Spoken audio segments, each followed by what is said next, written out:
Business up and running and you're kind of overwhelmed with the amount of things that you may have to do, but you're not sure where to get started. Well, in this video, I'm going to explain to you exactly how to get started and do it less stressed. Let's get started.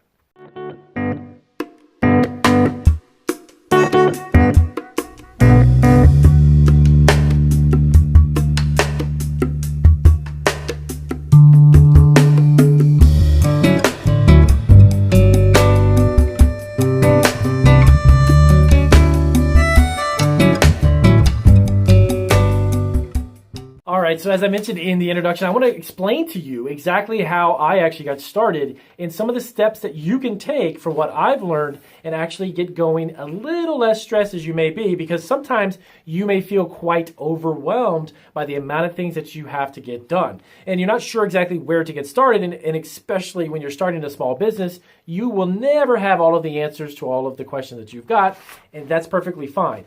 I started my business. I had absolutely no idea where I was going to get started. I just started. Now, I know that may be really simple and you're thinking, Damien, wow, that's just really easy to say, just get started. But at the end of the day, that's really the only thing that you can do is just start. Now, I'm going to give you a couple pointers to kind of give you some maybe chronological, some things that you can do in order and make sure that you do them by first, second, third, or fourth step. And that will kind of ease your mind a little bit as to what it is that you need to do first. So I'm actually going to reference a question. In this whole video, I got a subscriber that sent me a question / comment about her getting up and running with her spice business. And she felt kind of overwhelmed and was just about to kind of throw her hands up and say, you know what, this is probably not worth it.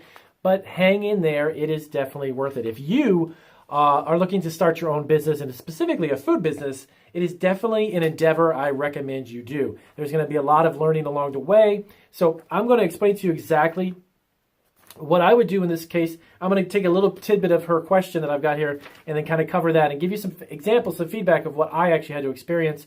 I didn't really have much resources when I first started my business. I just told my wife, let's just do it. And we pretty much rented a space.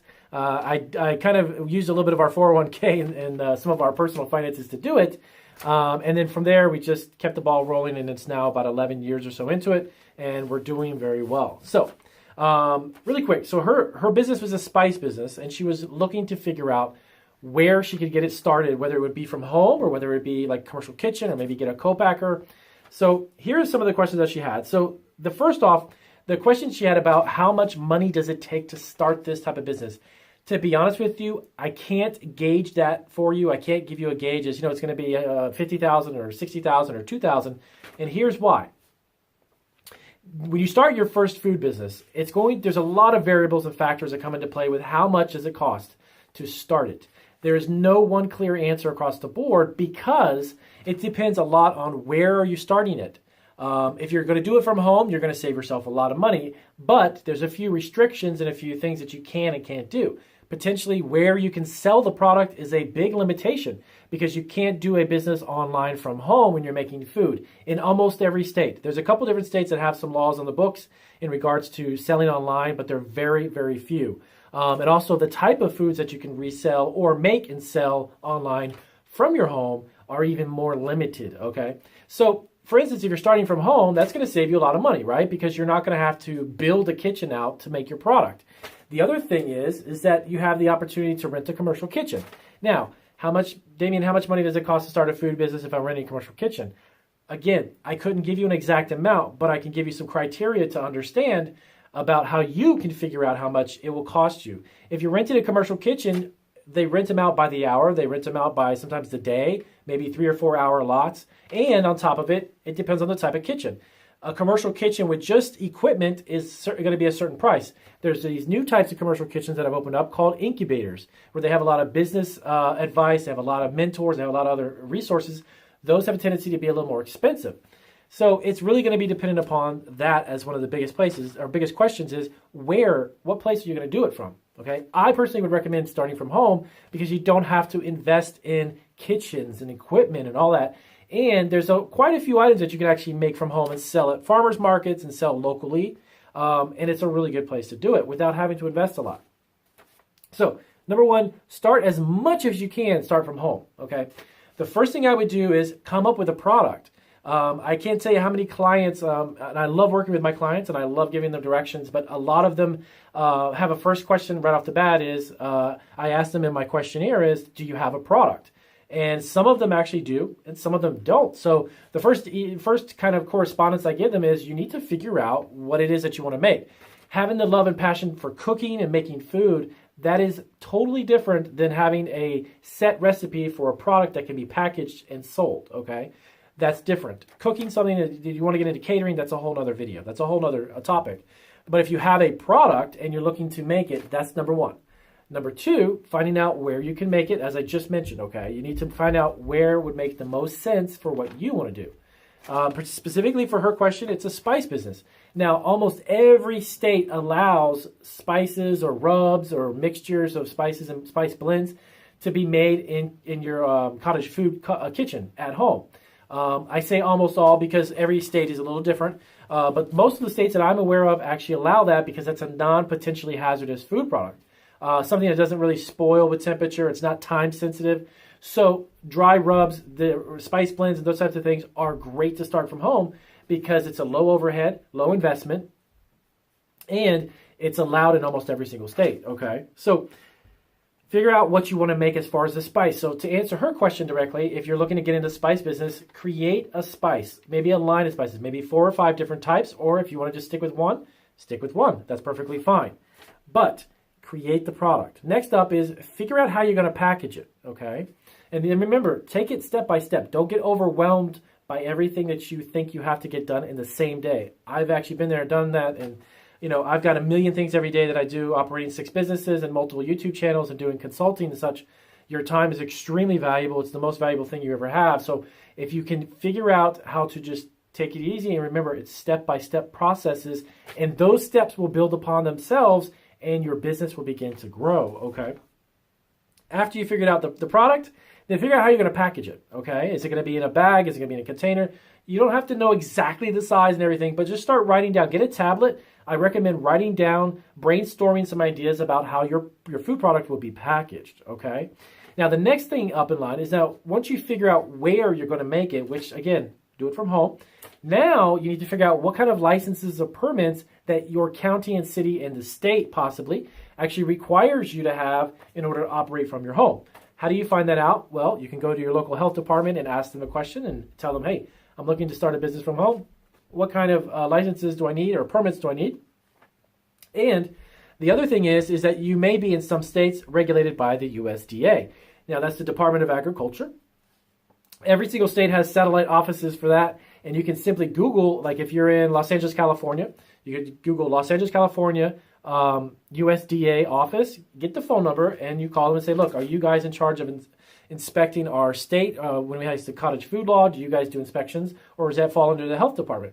Believe it or not, in some states, the health department and the local government agencies don't even regulate home businesses. You don't even have to have a license or a permit in some states. Texas, if I'm not mistaken, is one of them.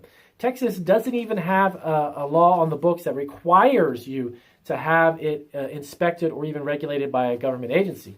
But keep in mind that, as always, I recommend you incorporate yourself as a business. Create a business entity aside from your personal, okay? You want to separate the two. Never combine them, because you could be liable personally. If someone gets sick and they sue you because your spices made them ill, you could be in some serious trouble. Also, get food insurance. So here's the next step. So once you figured out your product and figured out where you're going to make it, find out what type of permits or licenses are needed. Now, that's going to cost money. No business has ever started on $0. If someone tells you that it's cost you nothing, that's nonsense. Everything costs something. So keep that in mind, and don't get discouraged if it's $150 for the license. You don't have the money or something right now. Save up the money, get the license, then get the permits. Get everything you need to follow the guidelines to do it right and do it legally, because that's going to be the best route, okay? And if you have additional questions about that, always ask. Don't be afraid to ask, because when you start a food business, you're going to need to ask about 1 million questions. I've been in this business for 11 years. I still have 1 million questions every day that come up like, I don't know about this. I need to find out. I need to call this. So no matter what it is, it's a constant learning process. So don't lose that. Don't keep track of the fact that it's going to be something that you're going to constantly be evolving and keep asking questions. Never stop asking questions. Next up, so she was trying to ask also where she starts. So she wants to create a spice blend. She wants to do some spices. That's great. But where do you start? Like, how much do you buy? Well, to be honest with you, that is going to be a question based upon where are you going to sell it. And what I mean by that is, let's say you want to open up a stand at a local farmer's market and kind of get a taste for how is it to operate a business from home? How is it to start a small business? Farmers markets are great experimenting, like grounds to experiment on. So if you want to go there and you want to sell 100 packs or maybe 200 packs of your product, calculate, number one, remember what I said in the beginning? How big is your package? Figure out the size. That's going to dictate how much you need to buy in order to sell, let's say, 100 packages. Set yourself a goal. I want to sell 100 or 200 packages over the next couple of farmers markets that I go to. I want to sell that. And start small. Don't make your goals so big that if you've never experienced this, you're not going to be able to handle those big goals. You need to start small and let it compound, okay? So how much do you need to buy? That was going to be dictated by how much do you want to sell. So if you want to sell 100 bags and there are 4 ounces each, well, you need to make 4-ounce bags times 100. You need to make 100 bags. Figure out your spice, your recipe, and then buy what you need to just make that goal. Once you sell through that goal, then set a higher goal, then buy more spices. There is no clear-cut route to being an entrepreneur. There's a lot of great advice to help you understand getting started, but every business is different and everyone has a different budget, everyone has different goals. So there is no clear-cut goal or clear-cut route to becoming a successful entrepreneur. You kind of make it up as you go along, to be honest with you. You can have a great business plan, which I recommend sitting down and kind of writing out your ideas, figuring out what you want to do, where you want to go with it. That's a great idea. I definitely encourage you doing that. But at the end of the day, there is no just to get from A to B, you got to just do this, this, and this. You're going to have to do this and go up and down. And you know what? You may have to go around. There's going to be a lot of different courses that you're going to have to take, different types of action to get to the end result. And not every business is going to be the same. So I hope that kind of eases your mind. Take it easy and take it slow. Make your goals small in the beginning and achievable so you can build upon that. Don't try to create something overnight and create it within the next couple of weeks or even a couple of months. Businesses take time to grow and they also take investment. You've got to put the money in order for you to reap the benefits of it. Nothing starts for free. So if you have any questions about what I said, as always, let me know down below. I'll be happy to try to help you guys out as much as I can. I've got a couple brand new videos coming up. It is Saturday. So between now and Monday, I've got some more I will upload. So check back into the channel. And as always, if you're not a subscriber, hit that magical red button right there. And I'll see you guys on the next video. And as a matter of fact, there is a couple of other videos that may help you get started with your food business. So take care.